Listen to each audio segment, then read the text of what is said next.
Good morning students. आज हम worksheet number 69 के अंदर चैप्टर नंबर 2 में पॉलिनॉमियल के अंदर रिवीजन करेंगे वर्कशीट नंबर 11, 12, 13 एंड 14 का। हम लास्ट क्लास में भी हमने पॉलिनॉमियल्स का ही रिवीजन किया था, बट थोड़ा सा उसमें हमने ज़ीरोज़ वगैरह ये सब निकाले थे, उसी से रिलेटेड थोड़ा सा आगे बढ़ते हैं। देखिए यहाँ पर आपको 4 क्वेश्चंस जो दिए हुए हैं वो मल्टीपल चॉइस क्वेश्चन दिए हुए हैं। उनमें से आपका एक आंसर सही है, वो आपको चूज़ करके उसका सही आंसर देना है। क्वेश्चन नंबर आपका जो 5 है और 6 एंड 7, इसमें देखिए यहाँ पर केवल 7 क्वेश्चंस दिए हुए हैं। 5 क्वेश्चन में आपको कुछ 3 क्वेश्चन दिए हैं, उनकी आपको वैल्यू निकालिए। हालांकि आप इनको डायरेक्टली सोल्व करके आंसर दे सकते हैं, बट आपका उसे कैलकुलेशन करने में बहुत ज़्यादा टाइम लग जाएगा। दूसरा, आपको क्वेश्चन में बोला भी गया है, आपको बाउंड कर दिया गया है कि आपको एक सूटेबल आइडेंटिटी का यूज़ करके ही आंसर देना है, ठीक है।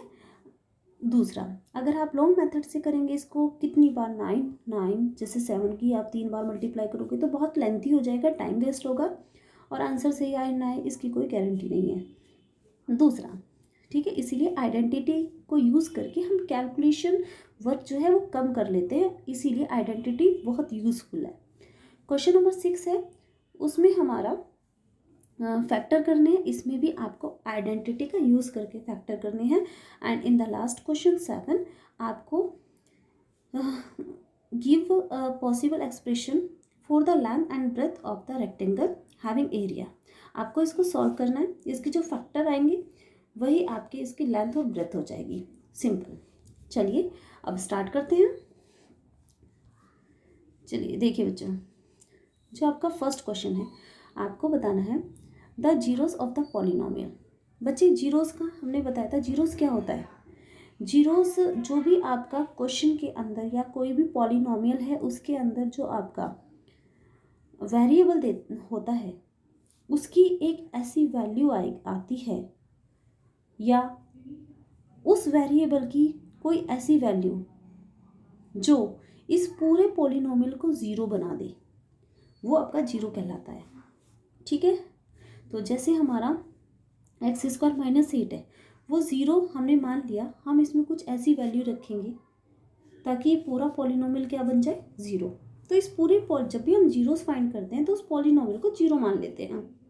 नाउ आगे, नाउ x² इक्वल, जब -8 आपका राइट साइड आएगा तो इक्वल टू 8। नाउ एक और चीज़ ध्यान रखना, जब स्क्वायर है वो इधर आएगा पावर में तो वो रूट के रूप में आ जाएगा। और साथ में जब भी, ये याद रखना, रूट इधर आता है तो हमारा वो साइन के साथ आता है। उसके 2 साइन हो सकते हैं, प्लस माइनस √8, ठीक है। ये साइन हमेशा याद रखना जब भी आपके निकलेंगे। दूसरा, तो x = आपका प्लस माइनस, जब इसको ओपन करेंगे ये 3 पेयर बनेंगे ऐसे, 2 × 2 × 2, तो आपका आ जाएगा x = प्लस माइनस 2√2। तो इसके कितने हो जाएंगे, 2 फैक्टर। x = एक तो आपका प्लस 2√2, बच्चे प्लस लिखो या ना लिखो कोई फ़र्क नहीं पड़ता, वो पॉजिटिव मानी जाती है। दूसरा, x = माइनस 2√2। क्लियर हो गया। तो x की कितने वैल्यू आ गई, 2। अब अगर आप x की ये 2 वैल्यू है, अगर आप इसको इस x की जगह रखोगे तो आपका हमेशा ये पूरा का पूरा ज़ीरो बन जाएगा, चाहे आप चेक करके देख लीजिएगा। तो इसके एक और चीज़ बचे, वेरिएबल पॉलिनोमियल की जितनी डिग्री होती है ना, उसके जीरोस भी उतने ही होते हैं। यहाँ पर 2 था इसीलिए इसके 2 जीरोस आए, एक आपका प्लस 2√2, एक माइनस 2√2। तो C option is the right option. Now next second question देखिए। अब आपको दिया हुआ है x+2 × x - 5 इक्वल टू आपका x² + a + bx + a × b, ये दिया हुआ है। और आपको वैल्यू किसकी पूछी है, a + b की। ध्यान रखना, इकट्ठा a + b। अब a + b का देखो, यहाँ पर a + b किस फॉर्म में है, ये x का कोफिशिएंट है।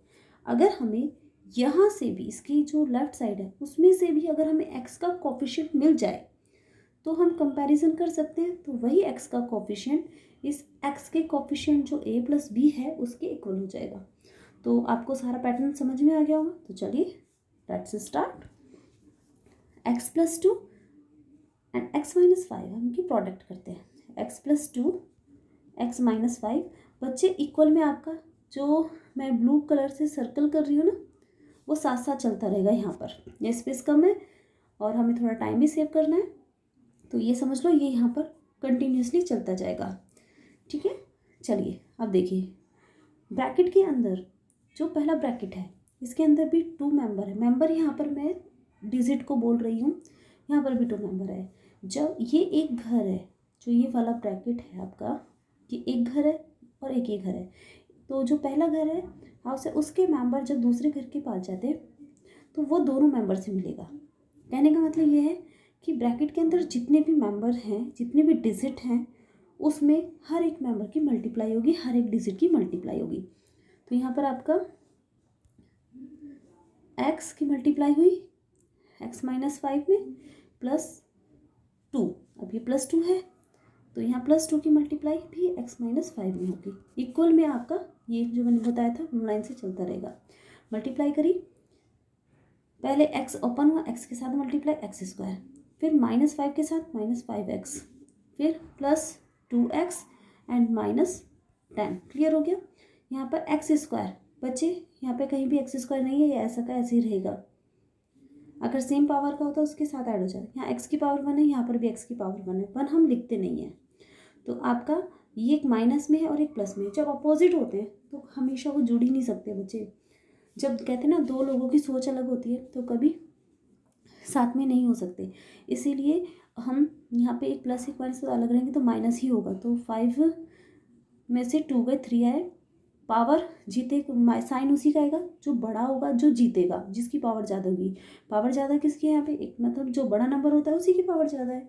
तो 5 में से 2 गए 3x माइनस 10। अब देखो बच्चे यहाँ पर आपका पूछा a प्लस बी, ये x का कोफिशिएंट a प्लस बी था, यहाँ पर भी x का कोफिशिएंट क्या है -3, तो -3 इज़ द राइट आंसर। ठीक है, सिंपल। यहाँ पे आपका इस तरीके से आया था ना -3x, तो यहाँ पर x का कोफिशिएंट a प्लस बी है। यहाँ पर एक कंपैरिजन करते हैं, इस टाइप के क्वेश्चंस में हम कंपैरिजन कर लेते हैं, तो b is the right answer. Question number 3, आपको m की वैल्यू फाइंड करनी है। बच्चे क्वेश्चन मैं सोल्व करके नहीं दिखाऊंगी, ये सेम क्वेश्चन नंबर 2 की तरह है। यहाँ पर आपको m की वैल्यू पूछी है, यानी कि यहाँ पर m है, यहाँ से जो आपका कोफिशिएंट आएगा ना x का, यहाँ पे देखो x का कोफिशिएंट है ना m, ध्यान से देखो ये x का कोफिशिएंट है m, तो यहाँ का भी इस तरीके से जैसे हमने एक सेकंड क्वेश्चन को सॉल्व किया था ना, वहाँ से x का जो कोफिशिएंट आएगा वही m के इक्वल होगा। इसका आंसर आप मुझे कमेंट करके बताएंगे। क्लियर। नाउ क्वेश्चन नंबर 4,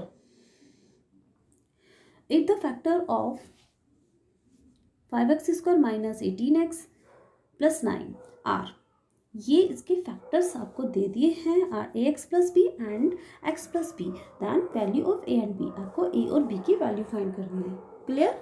अब देखो कैसे करना है, लेट्स स्टार्ट।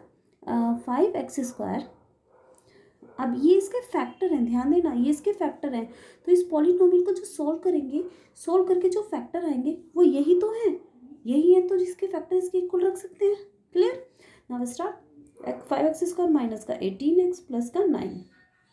अब देखिए बच्चे, फैक्टर में सबसे पहला स्टेप होता है जो आपका एक फिक्स नंबर होता है, जैसे कि यहाँ पे फिक्स नंबर क्या है 9, इसका साइन क्या है, प्लस का है। क्लियर है। दूसरा प्लस करना, प्लस है तो इसके जो फैक्टर होंगे उन दोनों को भी प्लस करने के बाद मिडल वाली टर्म आनी चाहिए, प्लस करने के बाद, क्योंकि प्लस है, माइनस होता तो माइनस करके आना चाहिए था। इतना क्लियर हो गया होगा। तो आगे चलती है, देखते हैं। अब देखिए, और इसके 5, ये आपका 9, ये एक्स स्क्वायर का कोफिशिएंट हमेशा जब भी हम गुना करके देखते हैं तो वो हमारा फिक्स नंबर और जो हमारा वेरिएबल होता है एक्स स्क्वायर, हाईएस्ट पावर का वेरिएबल, उसकी प्रोडक्ट करके जो आता है, जैसे 5 × 9, एक्स स्क्वायर का कोफिशिएंट 5 है और फिक्स जो नंबर है वो आपका 9 है, आया आपका 45। अब बच्चे जो हमारे 45 आया ना वो प्रोडक्ट करके आ गया, अब 45 को ऐसे ब्रेक करना है, यहाँ पे प्लस है ना, कि प्लस करने के बाद आपका 18 आ जाए। तो आपको अच्छे से पता है कि 15 इंटू 3 जब मल्टीप्लाई करते हैं तो 45 आ रहा है। अब इनको ऐड करो तो क्या आ जाएगा, 18 आ जाएगा। ठीक है, तो 15 और 3 इसके फैक्टर। अब आगे चलते हैं, देखिए तो लिखिए 5x²। ये आपका देखो साइन कैसे, माइनस का है ना। अब जब ऐड करना है तो जब दो साइन एक जैसे होंगे तभी वो ऐड होंगे, इसका मतलब, और साइन वही होगा फिर जो मिडल वाला होता है, तो दोनों माइनस के होंगे। माइनस और बड़े वाली संख्या 15 में एंड 3 में, बड़ा कौन है 15, तो पहले 15 बड़ी संख्या पहले लिखी जाती है, ये याद रखना। 15x minus 3x plus 9। Okay, अब यहाँ से 5x कॉमन ले लें, अंदर क्या बचा x माइनस 3, यहाँ पे भी -3 कॉमन लिया, x माइनस 3। अब x माइनस 3 भी कॉमन ले लें क्योंकि दोनों में आ रहा है, 5x माइनस 3। तो बच्चे देखो आपके दो फैक्टर आ गए। अब आपका ध्यान से देखना, आपका है a, आपका जो x प्लस बी है उसको हम किसके इक्वल मान लें, देखो इसके साथ x के साथ इसका x का कोफिशिएंट क्या है, 1 है ना, और यहाँ पे जो हमने इन दोनों में से एक वेरिएबल है वो भी x के साथ यहाँ पे 1 है, तो जिसके साथ 1 है ना वही इसके साथ ले लेंगे, x माइनस 3 ले लो, ये ले लिया x माइनस 3। तो बच्चे जब यहाँ x से x कैंसिल हो जाएगा तो b किसके बराबर आ गया, b आ गया -3। ये ध्यान रखना, ये देखिए b -3 है, ये देखिए b -3 कहाँ पर है, b में है और a में है, तो c और d तो गलत हो गया। अब सेकंड आगे क्या है, ax प्लस b। अब देखिए ax प्लस b, ये किसके बराबर मानेंगे हम, 5x माइनस 3 के, लिख देते हैं 5x माइनस 3। अब देखो बच्चे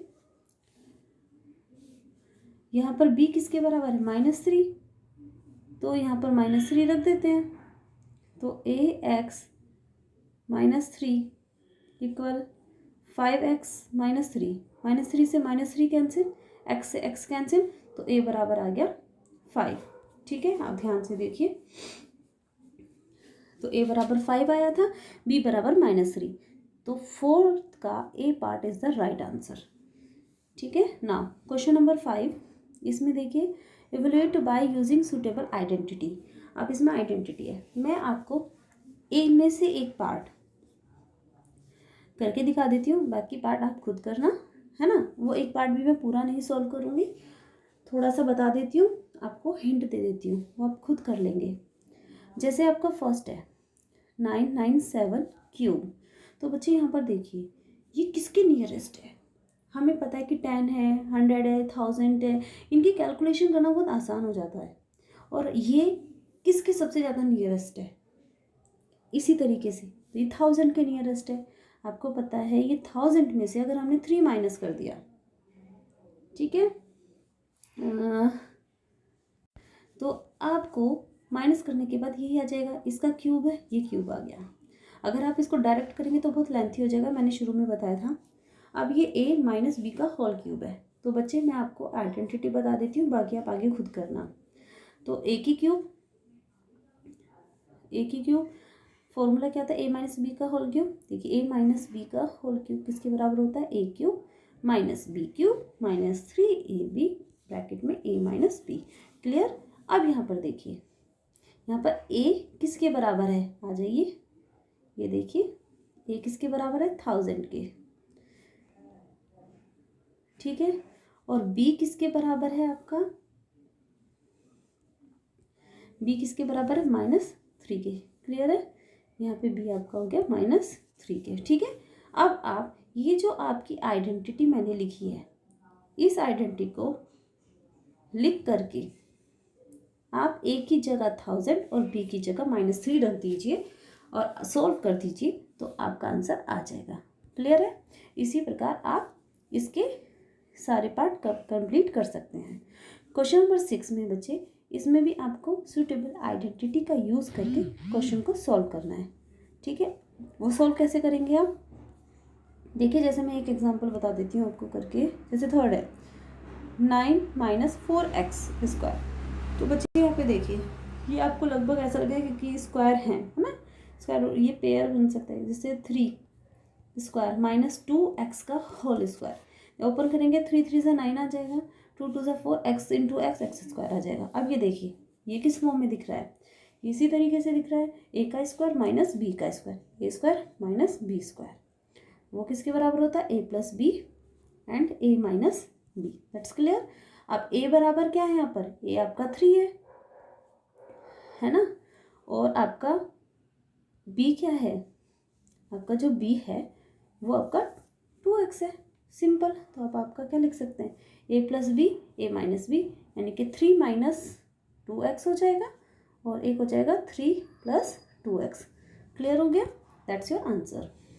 ठीक है, इस तरीके से आप बाकी में भी सूटेबल आइडेंटिटी लगाकर सोल्व कर सकते हैं। आइडेंटिटीज़ आपको पहले जो वर्कशीट्स आई थी, ये सब ऊपर जो वर्कशीट आपको दी हुई हैं इनमें वो आपको सिखा दिया था, और आपके एनसीईआरटी की बुक में भी जो आपका पॉलिनोमियल वाला चैप्टर 2 है उसमें आपको आइडेंटिटीज़ दी हुई हैं, और आइडेंटिटीज़ ही आपको याद रखनी है बच्चे, बहुत इंपॉर्टेंट है। क्वेश्चन नंबर 7 में आपको लेंथ और ब्रेथ बतानी है ना। तो ये आपका जैसे x² - का 14x + 40। ठीक है, तो आप इसको सॉल्व करेंगे, ध्यान से देखिएगा। तो 40 है, यहाँ पे साइन कैसा है बच्चे, फिर से साइन, सबसे पहला स्टेप क्या होता है, साइन देखना। प्लस का है तो आपका प्लस करने के बाद सेंटर वाली टर्म आनी चाहिए, और सेंटर वाली टर्म आपकी -14 है। ठीक है, तो दोनों साइन होंगे माइनस के, एक्स भी आएगा साथ में, ध्यान रखना। अब 40 के फैक्टर करो, जैसे 10 × 4, देखो मल्टीप्लाई करने के बाद 40 आ रहा है, क्योंकि इसका एक्स का जो कोफिशिएंट है वो 1 है ना, 1 × 40 40, तो आपको मल्टीप्लाई करके तो 40 आ रहा है और ऐड करके आपका 14 आ रहा है। क्लियर है। तो अब देखिए, तो करते हैं x² माइनस है तो दोनों माइनस के होंगे, बड़ा है 10, तो पहले बड़ा नंबर लिखते हैं 10x। मैं बार बार ये चीज़ रिपीट करती हूँ, आप ध्यान रखिए। -10x - 4x and +40। ठीक है, x कॉमन लिया, x - 10 एंड देन -4 कॉमन ले दिया, x - 10। तो आपका एक x - 10 हुआ और दूसरा हुआ आपका x - 4। तो बच्चे ये आपकी